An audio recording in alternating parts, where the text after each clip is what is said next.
السلام عليكم ورحمة الله وبركاته. النحو الواضح المرحلة الثانوية الجزء الثالث. نحو الواضح கிதாபில் இரண்டாம் நிலையான இதில் மூன்றாம் பாகத்தை நாம் கண்டு கொண்டிருக்கின்றோம். அல்ஹம்துலில்லாஹ். இது அரபி இலக்கணத்தை பற்றி பேசக்கூடிய ஒரு அழகிய புத்தகமாகும். இதில் நம்மளுக்கு அம்சிலா உதாரணங்கள், ஆய்வு, காயிதா, சட்டங்கள், இதனுடைய தனித்துவமான பயிற்சிகள் என பல விஷயங்கள் நம்மளுக்கு தருகிறார்கள். அதை தொடர்ந்து காண்போம், வாருங்கள். அல்ஹம்துலில்லா. இந்த சேவைகளை செவ்வன செய்து வரும் ரகீப் எஜுகேஷனல் ட்ரஸ்டிற்காக அதிகமாக துஆ செய்யுங்கள். இந்த சேவைகள் எவ்வித தொய்வின்றி தொடர்ந்து நடைபெறுவதற்காக துஆ செய்யுங்கள். இன்னும் ஆதரவு தாருங்கள். நன்மையில் ஒன்று சேருவோம், முந்திக் கொள்வோம். நீங்களும் இந்த சேவையில் ஒன்று சேருவதற்காக இங்கே QR ஸ்கேன் கொடுக்கப்பட்டுள்ளது, இங்கே அக்கௌண்ட் டீட்டெயில்ஸ் கொடுக்கப்பட்டுள்ளது. ஆகவே உங்களையும் இந்த தீன் சேவையில் இணைத்துக் கொள்ளுங்கள். நன்மையில் ஒன்று சேருவோம், முந்திக் கொள்வோம். அல்ஹம்துலில்லா. அந்நசபு தொடர்பு படுத்துதல். அல் கிஸ்மு சானி இரண்டாவது பகுதி. இதில் நாம் எல்லா பாடத்தையும் கடந்து முடித்து விட்டோம். இப்பொழுது நாம் என்ன செய்ய போகின்றோம்? இதனுடைய பயிற்சிகளை காண இருக்கின்றோம். அதாவது முதல் பகுதியில் நசபுடைய பொது சட்டங்கள், இன்னும் அந்த பொது சட்டத்திலிருந்து விளக்கப்பட்டவை எவை என நம்ம பார்த்தோம். இங்கும் சில சட்டங்கள் பார்த்தோம். அதாவது ஃபஈலத் வஸனில் வந்தால் எப்படி தொடர்பு படுத்தணும், அந்த ஃபஈலத் வஸன் அதாவது அது ஐன் கலிமா இல்லத்தாக இல்லை என்றால், அதே போல் அந்த வார்த்தை முலஅஃபாக இல்லை என்றால் அந்த யாவை போக்க வேண்டும். ஃபஈலத்தில் இருக்கக்கூடிய யாவை போக்க வேண்டும் என்றும், அந்த ஐன் கலிமாவுக்கு ஃபத்தஹ் கொடுக்க வேண்டும் என்றும் நாம் பார்த்தோம். ஹனீஃபாவுக்கு ஹனஃபின்னு சொல்வதை போல. அதே முல்ஆஃபாக இருந்தால் ஜலீலா மாதிரி லாம் லாம் என்னது இவ்வாறு இருந்தால் அங்கே யாவை போக்க கூடாது, ஜலீலியுன் என்றுதான் படிக்க வேண்டும். அதே போல இல்லத்தாக இருந்தால் ஐன் கலிமா தவீலா மாதிரி அந்த ஐன் கலிமாவிலும் யாவை போக்க கூடாது, தவீலியும் தான் படிக்கணும். வெறும் ஹனீஃபாவுக்கு மட்டும் வந்தால், அவ்வாறு வந்தால் மட்டுமே ஹனஃபியும் என்று படிக்க வேண்டும் என்றும், ஃபுஐலத் வஸனிலே வந்தால் அதிலே முலஅஃபாக இல்லை என்றால் யாவை போக்க வேண்டும். ஜுஹைனா மாதிரி ஜுஹனின் படிக்கணும். உயைனா மாதிரி உயனின் படிக்கணும். முலஅஃபாக இருந்தால் யாவை போக்க கூடாது. உமைமாவுக்கு உமைமி என்பதை போல. அதற்கு பிறகு 3 எழுத்து ஐன் கலிமா கசராக இருந்தால் மலிகுன் மாதிரி அது நசபு செய்யும் சமயத்தில் அந்த ஐன் கலிமாவுக்கு ஃபத்தஹ் கொடுத்து மலக்கியுன் என்று படிக்க வேண்டும் என்று நாம் பார்த்தோம்.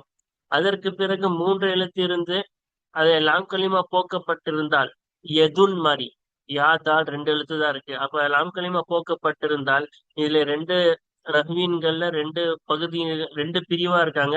முதல் பிரிவு அந்த லாம் கலிமாவில் யார் திருப்பி கொண்டு வருவார்களோ, தஸ்னியாவிலும் ஜம்மிலும் யார் திருப்பி கொண்டு வருவார்களோ அவர்கள் அந்த வாவை நசபின் சமயத்திலும் கண்டிப்பாக திருப்பி கொண்டு வர வேண்டும் என்கிறார்கள். உதாரணமாக அபுன் அபவானி அப்படின்னு திருப்பி அந்த வாவை கொண்டு வரவங்க தஸ்னியாவுல அது கண்டிப்பா நசபுலையும் கொண்டு வரணும், அபவியும் என்று கூறுகிறார்கள். இன்னொரு பிரிவினர் கொண்டு வர மாட்டார்கள், தஸ்னியாவிலும் கொண்டு வர மாட்டார்கள், ஜம்மிலும் அந்த லாம் கலிமாவை கொண்டு வர மாட்டார்கள். அவர்கள் நசபு செய்யும் பொழுது கொண்டு வரலாம், கொண்டு வராமலும் இருக்கலாம் என்று கூறுகிறார்கள். உதாரணமாக எதுன் எதானி, எதானில லாம் கலிமா திரும்பி கொண்டு வரல, அதனால எதியுன் என்றும் சொல்லலாம், எதவியுன் என்று கூட நாம் சொல்லலாம் என்று நாம் படித்தோம். கடைசியாக ஒரு பாடம் பார்த்தோம். முரக்கபே இபாஃபி, முரக்கபே மஸ்ஜி, முரக்கபே முரக்கபே மஸ்ஜியை பார்த்தோம், முரக்கபே இஸ்னாதியை பார்த்தோம். இல்ல முரக்கபே மஸ்ஜி முரக்கபே இஸ்னாதிக்கு முதல் வார்த்தையிலேயே நாம் தொடர்பு படுத்த வேண்டும்.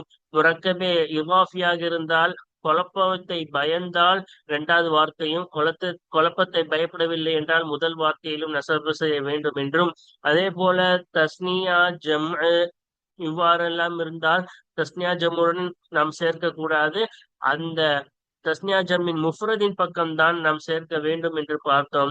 அதுவே ஒரு அலமாக மாறிவிட்டால், ஒரு ஜம் அலமாக மாறினால் அதனுடன் அந்த வார்த்தையிலே சேர்க்கலாம். அதே போல எதிர் இஸ்முல் ஜம் ஆக இருந்தாலும், இஸ்முல் ஜின்சுல் ஜம் ஆக இருந்தாலும் அதனுடைய வார்த்தையிலே சேர்க்கலாம் என்று என்பதெல்லாம் நசபு செய்யலாம் என்பதையெல்லாம் தெளிவாக பார்த்தோம். வாருங்கள் இப்பொழுது அதனுடைய பயிற்சிகளை முழுமையாக காண்போம். அல்ஹம்துலில்லாஹ். கடந்த பாடத்தில் நமூதஜுன் ஃபின் நசபி இலல் அஸ்மா இல் ஆத்தியத்தி பின்வரும் பெயர்ச்சொல்லின் பக்கம் தொடர்பு படுத்துவதிலே உள்ள எடுத்துக்காட்டுகளை கண்டு நாம் சில பாதியை முடித்து விட்டோம். இந்த அஹூன் வரை கடந்த பாடத்தில் நாம் எடுத்துக்காட்டுகள் என்ன என்று நாம் முழுமையாக பார்த்து விட்டோம். இன்னும் பாதி எடுத்துக்காட்டுகளுக்கு அதுக்கான சட்டங்களை நாம் பார்க்க இருக்கின்றோம். இப்ப முன்னரே சொன்னதை போலதான் இங்க நம்மளுக்கு எடுத்துக்காட்டுகள் தருவது எதற்காக?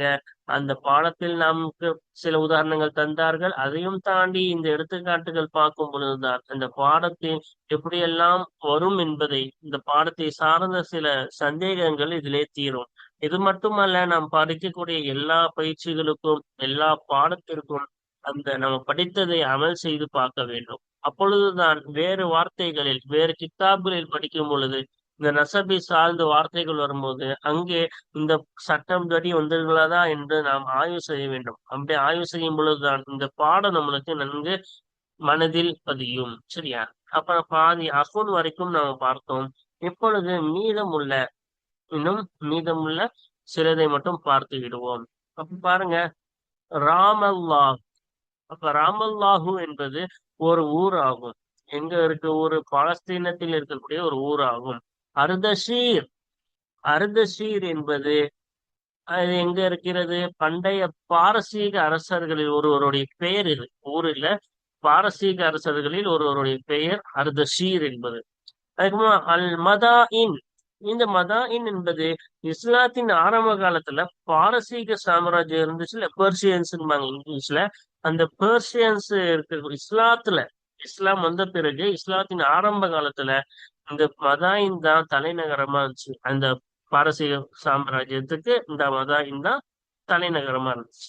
அப்போ அன்மார் என்பது இது அரபிய கோத்திரத்துல ஒருத்தவங்களுடைய முந்தைய மூதாதையர்களுடைய ஒரு பெயர் தான் அன்மார் என்பது. ஓகேவா? அரபிய கோத்திரத்துல இருக்கக்கூடிய ஒரு மூதாதையருடைய பெயர் அன்மார் என்பது. அல் உலமா. உலமானா நம்மளுக்கு தெரியும், அறிஞர்கள். சாஆத்துனா கடிகாரங்கள்னு சொல்லலாம். சரியா? கனமுன் ஆடுகள், ஐனபுன் திராட்சை. அபூ ஹுரைரா ரலியல்லாஹு அன்ஹு, இது அபூ ஹுரைராவுடைய பெயர்.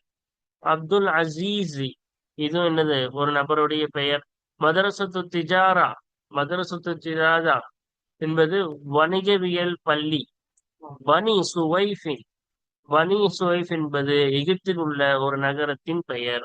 ஓகேவா? இப்ப இதுக்கு மட்டும்தான் நம்ம என்ன செய்யணும்? உதாரணம் பார்க்கணும், எடுத்துக்காட்டு பார்க்கணும். பார்ப்போமா?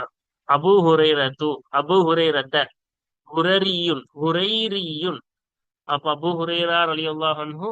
அப்ப எப்படி இலாஃபத் செய்யணும்? ஹுரைரியுன். ஏன்? நம்ம படிச்சிருக்கோம், இலாஃபத்து முரக்கபே இலாஃபி, முலாஃப் இலைஹி என்ற அடிப்படையில் சேர்த்து பெயராக வைத்துள்ளார்கள். இப்படி முலாஃப் இலைஹியை ஒருவருக்கு பெயராக வைத்தால் அந்த முரக்கபுக்கு என்னன்னு சொல்வார்கள்? முரக்கபே இலாஃபி என்பார்கள். இந்த முரக்கபே இலாஃபியில் நாம் சட்டம் படித்தோம். எதில் நசபு செய்ய வேண்டும்? முதல் வார்த்தையிலா இரண்டாவது வார்த்தையிலா? முதல் வார்த்தையில் செய்யக்கூடாது. அதாவது குழப்பத்தை பயந்தால். அப்ப இதுல குழப்பம் வரும். ஏன்? அபூல போய் நம்ம நசபு செஞ்சு அபவியுன்னு சொன்னா அபூ ஹுரேரா அப்படின்னு தெரியுமா? தெரியாது. ஏன்னா அபூ ஹுரேரா என்னது? அபுவை வச்சு நிறைய பேர் வச்சிருப்பாங்க. அதனால அபவியும் சொன்னா அது அபூ ஹுரேராவை குறிக்காது. ஆனா ஹுரேரால நம்ம நசபு செஞ்சா அது அபூ ஹுரைரா மட்டும்தான் குறிக்கும், மத்தவங்களை குறிக்காது. அப்ப இதுல அபூல நம்ம நசபு செய்யும் பொழுது இந்த மாதிரி குழப்பம் வருதா? எந்த அபூல நிறைய பேர் இருக்காங்களே, அபூ ஹுரைராவா இல்ல அதுக்கப்புறமா என்னது அபூ நுஅமான் ஏதோ ஒண்ணு. அப்ப யாரு வேணா அது குறிக்குமே அப்படின்னு ஒரு டவுட் வந்துடும். அந்த டவுட் பயந்தா ரெண்டாவதுலதான் பண்ணணும்னு படிச்சோம்ல, அதனாலதான் ரெண்டாவதுல ஹுரைரியும் நம்ம பண்ணணும். ஓகேவா? முரக்கபுன் இலாஃபியும் என்னென்றால் நிச்சயமாக அபூ ஹுரைரா என்ற இந்த வார்த்தை ஆகிறது, இந்த மன்சூப் இலகி ஆகிறது முரக்கபுன் இலாஃபியன், முரக்கபி இலாஃபி ஆகும். சரியா? இது முரக்கபி இலாஃபி முலாஃப் இலகி என்ற அடிப்படையில் சேர்த்து ஒருத்தவங்களுக்கு பேரா வச்சிருக்காங்க. வலா யுக்மனுல் லபுசு, இன்னும் குழப்பம் நிம்மதி அளிக்கப்படாது. இதா நுசிப இலா சொதரிஹி, அந்த மன்சூபிலிகியின் முதல் வார்த்தையின் பக்கம் தொடர்பு படுத்தப்பட்டால் குழப்பம் நிம்மதியாக்கப்படாது. இப்ப இதுல அபூல நம்ம தொடர்பு படுத்தணும்னா அது நிம்மதியாக்கப்படாது. வலம்மாக்கான அஜுசுஹு, அதனுடைய மன்சூபிலிகியுடைய இரண்டாவது வார்த்தை ஆன பொழுது அல வஸ்னி ஃபுஐலின் அல் முல்லஅஃபி, முல்லஅஃபாக இருக்கக்கூடிய ஃபுஐல் என்ற வஸ்னின் பிரகாரம் ஃபுஐலத்துன்னு வரணும். சரியா? இப்போ ஃபுஐலத் ஹுரைரத்தன்னு இருக்கு. அப்ப முலஅஃபான, முலஅஃப்னா இந்த ஐங்கலிமா லாங்கலிமா ஒன்னா இருக்குது. ரா ரா ரெண்டுமே ஒன்னா இருக்கா. இப்போ முலஅஃபான ஃபுஐலத் என்ற வசனின் பிரகாரம் அந்த முரக்கப் இலாஃபி, அந்த மன்சூபிலிகியுடைய இரண்டாம் வார்த்தை ஆன பொழுது இத்தபஅ ஃபீஹி, அதிலே பின்தொடர்ந்தது காயிதத்துன் நஸபி இலைஹா. அப்ப அந்த ஃபுஐலத் வசனின் பிரகாரம் அந்த ஃபுஐலத் என்ற வசனின் பக்கம் தொடர்பு படுத்துவதின் காயிதா அந்த மன்சூபிலிகிலே பின்தொடர்ந்தது. இப்ப இந்த ரெண்டாவது வார்த்தை ஃபுஐலத் என்ற வசனில இருந்தனால, அது முலஅஃபா இருந்தனால, அந்த ஃபுஐலத்தின் பக்கம் தொடர்பு படுத்தும் பொழுது என்ன சட்டமோ அந்த சட்டம் இதுக்கு வந்து விட்டது. இப்ப என்ன ஃபுஐலத் வசனில தொடர்படுத்தும் பொழுது அது முலஅஃபா இருந்தா அந்த இந்த யாவை போக்க கூடாது. போக்காம அப்படியேதான் படிக்கணும். தனிசுடைய தாவை மட்டும்தான் போக்கணும். அதை மட்டும் போக்கிட்டு ஹுரைரியுன்னு படிச்சோம். சரியா? வாருங்கள் அடுத்து பார்ப்போம். அப்துல் அசீசி, இதுலயும் இது முல்லாஃப் முல்லாஃபிலிஹி என்ற அடிப்படையில் சேர்த்து வைக்கப்பட்ட பெயர். அப்ப முரக்கபி முல்லாஃபி தானே. அப்ப அப்து என்பதில் நிறைய பேர் அப்துல் ரஹ்மான், அப்துல் ரஹீம், அப்துல் காதர், நிறைய அப்துல் இருக்காங்க. அப்ப அப்தின்னு சொன்னா என்ன ஏற்படும்? குழப்பம் ஏற்படுமா? எந்த அப்துல் அசீஸா, அப்துல் காதரா, அப்ப முதல்ல சேர்த்தா குழப்பம் ஏற்படும். அதனால ரெண்டாவதுலதான் சேர்க்கணும். அதனாலதான் அல் அசீசியு, அப்துல் அசீஸை சார்ந்தவன் அப்படின்னு அர்த்தம். சரியா? இது ஹுரைரின்னா ஹுரைரா, அபு ஹுரைரா ரலியல்லாஹு அன்ஹு அவர்களை சார்ந்தவர் அப்படின்னு அர்த்தம். சரியா? அதான் இங்க காரணம் சொல்றாங்க பாருங்கள். என்னஹு முரக்கபுன் இலாஃபியுன், என்னென்றால் நிச்சயமாக அப்துல் அசீஸ் என்ற மன்சூபிலிகி ஆகிறது முரக்கபுன் இலாஃபி ஆகும். ஒலா யுக்மனு லபுசு இதா நுசிப இலா சொதரிஹி, அந்த மன்சூபிலிகி அப்துல் அசீஸ் என்ற அந்த மன்சூபிலிகியின் முதல் வார்த்தையின் பக்கம் இணைக்கப்பட்டால், தொடர்பு படுத்தப்பட்டால் குழப்பம் நிம்மதி அடைக்கப்படாது. அப்ப நிம்மதி அடைக்க அந்த குழப்பத்துல இருந்து நமக்கு நிம்மதி கிடைக்காது. எந்த குழப்பமா இருக்கும்னு அர்த்தம். அதனால ரெண்டாவதுலதான் நம்ம சேர்க்கணும். அடுத்த மதரசத்து திஜாரா. அப்ப மதரசத்து திஜாரா முலாஃப் முலாஃபிலிஹியாக இருக்கின்றதா. அப்ப இதுக்கு எப்படி நம்ம என்ன செய்யணும்? ஹிலாஃபத் செய்யணும். இந்த மதரசா என்பது எல்லா மாசாயும் தொடுக்கும். மாசா நிஸ்வான் இருக்கு. மாசா என்னது ஆலிம் மாசா இருக்குது. அதே போல திஜாரத் இல்லாம எதுக்கும் இருக்குது? சாதாரண அறிவியல் இருக்கு. ஹிக்மத்துடைய மாசா இருக்கிறது. இப்படி பல மாசா இருக்கு. அப்ப மதரசால போய் சேர்த்தோம்னா எந்த மாசாவை குறிக்குது? இல்மு மாசாவா இல்ல என்னது அறிவியல் மாசாவா அப்படின்னு கேள்வி வரும். அதனால ரெண்டாவதுலதான் இதை சேர்க்கணும். திஜாரியுன். சரியா? அதான் இங்க சொல்றாங்க மாசா திஜாரா. இந்த திஜாரத்னா நம்ம சொன்னோம்ல மேலேயே, அந்த திஜாரத்னா வணிகவியலை படிக்கக்கூடிய அந்த கல்வி பள்ளிக்கூடம், அந்த வணிகவியல் சொல்லித் தரக்கூடிய அந்த பள்ளிக்கூடத்துக்கு தான் என்ன சொல்லுவாங்க? மதரசத்து திஜாரா என்பார்கள். வணிகவியல் பள்ளிக்கூடம். அப்ப அந்த பள்ளிக்கூடத்தை சார்ந்தவன் அப்படின்னு அர்த்தம். ஏன்னஹு முரக்கபுன் இலாஃபியுன், ஏனென்றால் மதரசத்து திஜாரா என்ற இந்த மன்சூபிலிகி ஆகிறது முலாஃபியா முலா முரக்கபி இலாஃபியாக இருக்கின்றது. முலாஃபிலிஹி என்ற அடிப்படையில் சேர்த்து வைக்கப்பட்டு ஒரு இதுக்கு பேராக உள்ளது.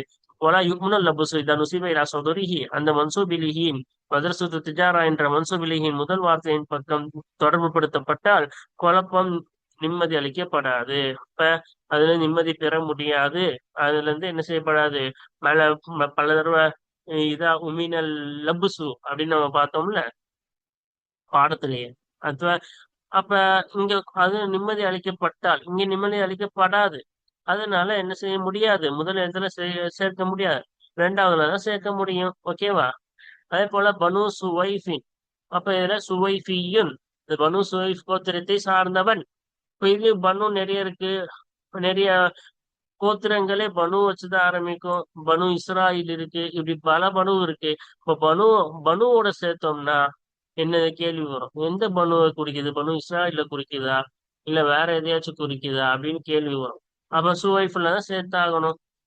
குழப்பம் வந்துச்சுன்னா ரெண்டாவதுல தானே சேர்க்கணும். லியன்னஹு ஏனென்றால் நிச்சயமாக பனு சுவைஃப் என்ற முரக்கபே இலாஃபி ஆகிறது. முரக் மன்சூப் இலகி ஆகிறது. பனு சுவைஃப் என்ற மன்சூப் இலகி ஆகிறது. முரக்கபுன் இலாஃபியன் முரக்கப் இலாஃபி ஆகும். ஏன்னா பனு முலாஃபு சுவைஃப் முலாஃப் இலகின்ற அடிப்படையில் சேர்த்துதான் என்ன செஞ்சு வச்சிருக்காங்க, இங்க பேரா வச்சிருக்காங்க. அது முரக்கபி இலாஃபி ஆகும். அந்த மன்சூப் இலகியின் முதல் வார்த்தையின் பக்கம் தொடர்பு படுத்தப்பட்டால் குழப்பம் நிம்மதி அளிக்கப்படாது. அப்ப நிம்மதி பெறப்பட முடியாது. குழப்பம் இருந்துகிட்டேதான் இருக்கும் முதல் வார்த்தையில சேர்த்தோம்னா. அதனால ரெண்டாவது வார்த்தையில சேர்த்தோம். சரியா? அப்ப பாருங்க, ராமல்லா. இப்ப ராமல்லான்றது ஒரு பேரு. ஒரு நம்ம சொன்னோம்ல, ராமல்லான்றது ஒரு நாட்டுடைய பெயர். அப்ப இதுக்கு அர்த்தம் வைக்க கூட ராமல்லான்னு அது இந்த ஊரை தான் குறிக்கும். சரியா? அந்த பாலஸ்தீன்ல இருக்க அந்த ஊரை தான் குறிக்கும். அப்ப இது ஒரு ஃபேனு ஃபாயிலு. அப்ப இது எடுத்து ஒரு ஊருக்கு பேரா வச்சிருக்காங்கன்னா ஃபேன் ஃபாயிலோ இல்ல நஹூ ரீதியாக இணைக்கப்பட்ட ஒரு வார்த்தை முபத்ததா ஹபர இந்த மாதிரி நஹூ ரீதியாக இணைக்கப்பட்டது அப்படியே பேரா வச்சாங்கன்னா அது முரக்கபே இஸ்னாதி ஆகும். இப்ப முரக்கபே இஸ்னாதிக்கு பொது சட்டமே முதல் வார்த்தை தான். அதனால ராமியுன் ராமல்லா நகரத்தை சார்ந்தவன். லியன்னஹு முரக்கபுன் இஸ்னாதியும் நுன்சபு இலா சொதரிஹி என்னென்றால் நிச்சயமாக ராமல்லா என்ற மன்சூபிலிஹி என்பது முரக்கப் இஸ்னாதியன் ஆகும். ஃபேல் ஃபாயில்ன்றத ஒரு ஊருக்கு அப்படியே பேரா வச்சிருக்காங்க. அப்போ முரக்கப் இஸ்னாதி தானே. நுன்சபு இலா சொதரிஹி எனவே அந்த மன்சூபிலிஹியின் முதல் வார்த்தையின் பக்கம் தொடர்பு படுத்தப்படும். அப்ப முரக்கபே இஸ்னாதி என்றாலே முதல் வார்த்தையின் பக்கம் தான் தொடர்பு படுத்தப்படும். சரியா? அர்தஷீர். அப்ப அர்தஷீர் என்பது ஒரு அரசருடைய பேருன்னு சொன்னோம்ல. அருது பிளஸ் ஷீர் அர்தஷீர். அப்ப இது விலாஃபத் என்ற ரீதியில் இல்லாமல் ரெண்டு வார்த்தையை சேர்த்து ஒருத்தவங்களுக்கு பெயராக வைத்தால் அது முரக்கபே மஸ்ஜி ஆகும். அப்ப இது இலாஃபத்து கிடையாது. ரெண்டு அறுது வேற ஷீர் வேற, அந்த ரெண்டு வார்த்தையை சேர்த்து பேரா வச்சிருக்காங்க. சரியா? அப்ப இது இலாஃபத்தும் கிடையாது. அப்ப முரக்கபே மஸ்ஜி என்பார்கள் இதற்கு. அப்போ முரக்கபே மஸ்ஜிக்கும் ஒரே சட்டம் தான். முதல் வார்த்தையில் தான் நம்ம நசபு செய்யணும். அப்ப அர்தியும் அர்தஷீர் என்ற அரசரை சார்ந்தவன் அர்த்தம். ஏனென்ற நிச்சயமாக அர்தஷீர் என்ற மன்சூப் விலகி ஆகிறது. முரக்கபுன் மஸ்ஜியுன் யுன்சபு இலா சுதுரிஹி. அந்த முரக்கபே மஸ்ஜியின் ஆரம்ப வார்த்தையின் பக்கம் தொடர்பு படுத்தப்படுமே அத்தகைய முரக்கபே மஸ்ஜியாக இருக்கும். சரியா? அப்புறம் பாருங்க, அல் மதா இனு நகரம் தானே. அல் மதா இனியுன் அப்படின்னா அந்த மதாயின் நகரத்தை சார்ந்தவன். நுன்சபு இலா லஃப்திஹி மதாயின் என்ற அந்த வார்த்தையின் பக்கம் ஜம்முடைய வார்த்தையின் பக்கமே என்ன செய்யப்படும், தொடர்பு படுத்தப்படும். ஏலியன்னஹு இஸ்மு மதீனத்தின் ஏனென்றால் நிச்சயமாக மதாயின் என்பது என்ற மன்சூபிலகி ஆகிறது. மதீனா என்ப ஒரு நகரத்தின் பெயராகும். மதாயின் என்பது ஒரு நகரத்தின் பெயராகும். மைன்கான ஜம் அன்பில் அஸ்லி அஸ்லிலே அது ஜம்மாக ஆகியிருந்தாலும் சரி, மதாயின் என்பது மதீனாவுடைய ஜம்மு தான். மதீனாவுடைய ஜம்மு தான் மதாயின்.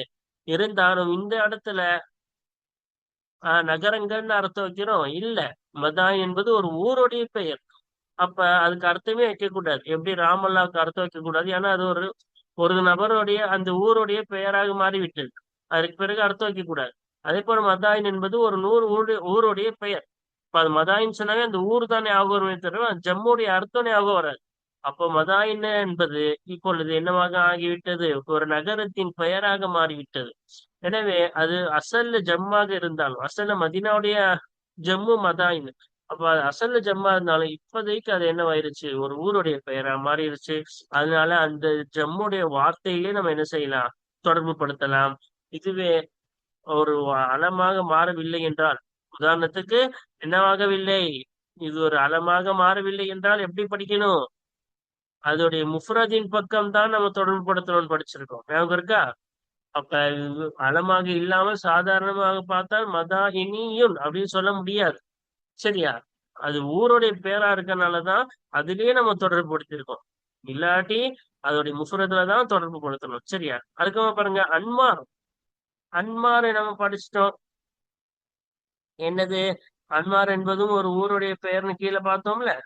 ஆஹ் ஒரு கபீலால ஒரு மூதாதையருடைய பெயர் தான் அன்மார். சரியா? அப்ப அன்மாரியுன்னா அந்த அன்மாரி நபரை ஆஹ் சார்ந்தவர். ஓகேவா? அன்மார் என்பது ஒரு மூதாதையர் ஒருவருடைய பெயர்ல அந்த மூதாதையர் நபரின் அந்த மூத்தோரின் அந்த அன்மார் என்பவரை சார்ந்தவர். யுன்சபு இலா லஃப்திஹி அன்மார் என்ற அந்த வார்த்தையின் பக்கமே தொடர்பு படுத்தப்படும். என்னஹு இஸ்முன் லி அபி கபீலத்தின், ஏனென்றால் நிச்சயமாக அது ஒரு பெயர் ஆகும். அன்மார் என்பது என்னது? ஒரு பெயர் ஆகும். ஓகேவா? ஒரு கபீலாவுடைய ஒரு கோத்திரத்தின் தந்தையின் பெயர் ஆகும். ஒரு கோத்திரத்துடைய தந்தையுடைய பெயர் தான் அன்மார் என்பது பெயர். ஓகேவா? அப்ப ஒரு கோத்திரத்துடைய தந்தையின் பெயராகும். இன்கான ஜம்அன் ஃபில் அஸ்லி, அசலிலே அது பன்மையாக இருந்தாலும் சரி. இப்ப அன்மார் என்பது நமீரத்துடைய பன்மை அன்மார். சரியா? அப்ப அந்த அன் அன்மார் பன்மையாக அர்த்தம் வச்சா அப்போ அதோடைய சட்டம் வேற. ஆனா இங்க அன்மார் என்பது ஒரு பெயரா மாறிடுச்சு, ஒரு நபருடைய பெயரா மாறிடுச்சு. அப்ப அது பன்மையுடைய அர்த்தத்தை இங்க கவனிக்க மாட்டோம். எதான் கவனிப்போம்? அந்த நபரை தான் கவனிப்போம். அப்படி அந்த நபரை கவனிக்கும் பொழுது அந்த வார்த்தையிலேயே நம்ம என்ன செய்யணும்? நசபு செய்யணும். ஒருவேளை அது பெயரா இல்லாட்டி ஜம்மாக மட்டும் இருந்தால் அப்பொழுது அதனுடைய முஃப்ரதின் பக்கம் தொடர்பு படுத்தணும். அதெல்லாம் நம்ம பார்த்துட்டோம். சரியா? அல் உலமா ஆலிமியன், இது ஜம்மா. இப்ப ஜம்மா இருந்தா அதோடைய இது அலம் கிடையாது, வெறும் என்னது உலமாக்கான அறிஞர்கள். அப்ப அதோடைய முஃப்ரதின் பக்கம் தான் தொடர்பு படுத்தணும். அதனாலதான் ஆலிமியன். அப்ப அறிஞர்களை சார்ந்தவன். அர்த்தம் வைக்கும் போது என்னது? அறிஞர்களை தான் அர்த்தம் வைக்கணும். சரியா? ஏன்னா நம்ம உலமாக்கு தான் இங்க நசபு செஞ்சிருக்கோம். ஓகேவா? என்ன ஹுஜம், ஏனென்றால் நிச்சயமாக இந்த உலமா என்ற மன்சூப் இல்லகி ஆகிறது ஜம் பன்மையாகும். ஃபயுன்சபிலால் முஃப்ரதி, எனவே ஒருமையின் பக்கம் அது தொடர்பு படுத்தப்படும். எனவே உலமாவுடைய ஒருமை ஆலிமாகும். இந்த ஆலிமின் பக்கம் தொடர்பு படுத்தப்படும். அஸ்ஸாஆத்து கடிகாரங்கள், அஸ்ஸாஇயு கடிகாரங்களை சார்ந்தவர். அப்ப லியன்னஹு ஜம்உன், சஆத் என்ற மன்சூப் இலைஹி ஆகிறது ஜம்உன் பன்மையாகும். ஃபயுன்சபு இலல் முஃப்ரதி, எனவே அந்த முஃப்ரதின் அந்த சஆத்துடைய முஃப்ரதின் பக்கம் ஒருமையின் பக்கம் தொடர்பு படுத்தப்படும். அப்ப நம்ம பொது சட்டாதான தஸ்னியா ஜம்மா இருந்தாவே என்ன செய்யணும்? அதோடைய முஃப்ரதின் பக்கம் தான் தொடர்பு படுத்தணும். அது ஒருவேளை அலமா மாறிட்டால்தான் அந்த லஃப்லி இல்லாட்டி இஸ்முல் ஜம்மாக இருந்தால்தான், அல்லது இஸ்முல் ஜின்சில் ஜம்மா இருந்தால்தான் அதோடைய வார்த்தையிலே தொடர்பு படுத்தணும். சரியா? அப்ப இங்கெல்லாம் வெறும் ஜஸ்ட் ஜம்மு. அதனால அதோடைய முஃப்ரதின் பக்கம் நம்ம தொடர்பு படுத்தியிருக்கோம். ஓகேவா? அது கனமுன், கனமியுன். இப்ப வானம், அப்ப கணம்னா நம்ம மேலேயே சொன்னோம் என்னது? ஆடுகள். அப்ப ஜம் இஸ்முல் ஜின்சில் ஜம். ஓகேவா? அப்ப கனமியுன் ஆடுகளை சார்ந்தவன். லியன்னஹு இஸ்மு ஜம்இன். ஓகேவா? அப்ப இது வந்து இஸ்மு ஜம், இஸ்மு ஜின்சுல் ஜம் இல்ல, என்னது? இஸ்மு ஜம் தான். ஏன்னா ஆடுகள் அர்த்தம். ஓகேவா? அப்ப இதுக்கு ஒருமை இல்ல. எப்படி? கௌம், கௌம்னா கூட்டம். அந்த கூட்டத்துக்கு என்ன இல்ல? ஒருமை இல்லைல்ல. அதே போல கணமுன் ஆடுகள், இதுக்கு என்ன இல்ல? ஒருமை இல்லை. அதனால ஆடுகளை சார்ந்தவன். எனவே இதே வார்த்தையில நம்ம என்ன செய்யணும்? தொடர்பு படுத்தணும். ஏன்னஹு இஸ்மு ஜம்இன், என்னென்ற நிச்சயமா கணம் என்பது இஸ்மு ஜம் ஆகும். பொயின் சபையிலா லஃப்லிஹி, எனவே அந்த இஸ்மு ஜம்இன் வார்த்தையின் பக்கமே தொடர்பு படுத்தப்படும். இதுக்குதான் முஃப்ரதே இல்லையே, அப்ப எப்படி அது முஃப்ரதுக்கு போக முடியும்? அதனால இதுலயே நம்ம என்ன செய்யணும்? தொடர்பு படுத்தணும். இந்த வார்த்தையை கணம்லயே என்ன செய்யணும்? தொடர்பு படுத்தணும். ஓகேவா? இதுக்கெல்லாம் முஃப்ரத் இருக்குல்ல. உலமாக்கு ஆலிம்னு இருக்கு, சாஅத்துக்கு சாஅத்துன்னு இருக்கு. ஆனா கனமுக்கு என்ன இல்லை? இந்த மாதிரி முஃப்ரதே இல்ல. ஏன்னா அர்த்தமே என்னதான் கொடுக்கும்? ஒரு கூட்டத்தோடைய அர்த்தம் தான் கொடுக்கும். எப்படி? ஆடுகள்னு கொடுக்குது. சரியா? மேல இருக்கிற மாதிரி இருக்கும், முஃப்ரதே இல்ல. அதனால அந்த வார்த்தையிலே நம்ம தொடர்பு கொடுக்கணும். அது ஐனபுல், இதுதான் இஸ்முல் ஜின்சுல் ஜம். சரியா? இஸ்முல் ஜின்சுல் ஜம்னா அதுக்கு ஒருமை இருக்காது. ஆனா இதனுடைய ஒரு தனிசோடைய தாவை சேர்த்தா அது ஒருமையுடைய அர்த்தம் கிடைச்சிடும். உதாரணத்துக்கு ஷஜருன் மரங்கள், ஷஜரத்துன் அப்படின்னு சொன்னா ஒரு மரம். அதே போல இனபுன்னா திராட்சைகள். சரியா? அதே இனபத்துன்னு தாவ சேர்த்துட்டா ஒரு திராட்சை. அப்ப இந்த மாதிரி அது என்னவா இருக்கும்? ஒரு ஜம்ஆக இருக்கும். அதோடைய முஃப்ரதுக்கு தாவ சேர்த்தா அது என்னவாயிரும்? ஒரு திராட்சைன்னு அர்த்தம் வந்துடும். இல்லாட்டி யாவ சேர்த்தா என்னவாயிரும்? ஒரு திராட்சை சார்ந்ததுன்னு அர்த்தம் மாறிடும். ஓகேவா? அப்ப இது நம்ம பாடத்துல தெளிவா பார்த்துட்டோம். இங்க ஒரு சிறிய விளக்கம் கொடுத்தோம். அப்ப ஐனபுனுக்கு ஐனபியுன் திராட்சைகள், திராட்சைகளை சார்ந்தவன். ஓகேவா? லியன்னஹு இஸ்மு ஜின்சின் ஜம்இயின், என்றால் நிச்சயமாக ஐனப் என்ற மன்சூபிலிகி ஆகிறது இஸ்மு ஜின்ஸ் ஜம்இ ஆகும். ஃபயுன்சபு இலா லஃப்லிஹி. எனவே அந்த இஸ்மு ஜின்சு ஜம்உடைய வார்த்தையின் பக்கமே தொடர்பு படுத்தப்படும். இந்த இனபுன்ற வார்த்தையிலே நம்ம தொடர்பு படுத்தணும். சரியா? அப்ப இஸ்மு ஜம்மாக இருந்தாலும் சரி, இஸ்மு ஜின்சு ஜம்மாக இருந்தாலும் அதோடைய வார்த்தையிலே நம்ம தொடர்பு படுத்தணும். அல்ஹம்துலில்லாஹ், நாம் நமூதத்தை முடித்து விட்டோம். வாருங்கள், தொடர்ந்து இதனுடைய பயிற்சிகளை தொடர்ந்து காண்போம். ஆமீன். வாஹிரு தவானா அல்ஹம்துலில்லாஹி ரப்பில் ஆலமீன். அஸ்ஸலாமு அலைக்கும் வரஹ்மத்துல்லாஹி வபரகாத்துஹு.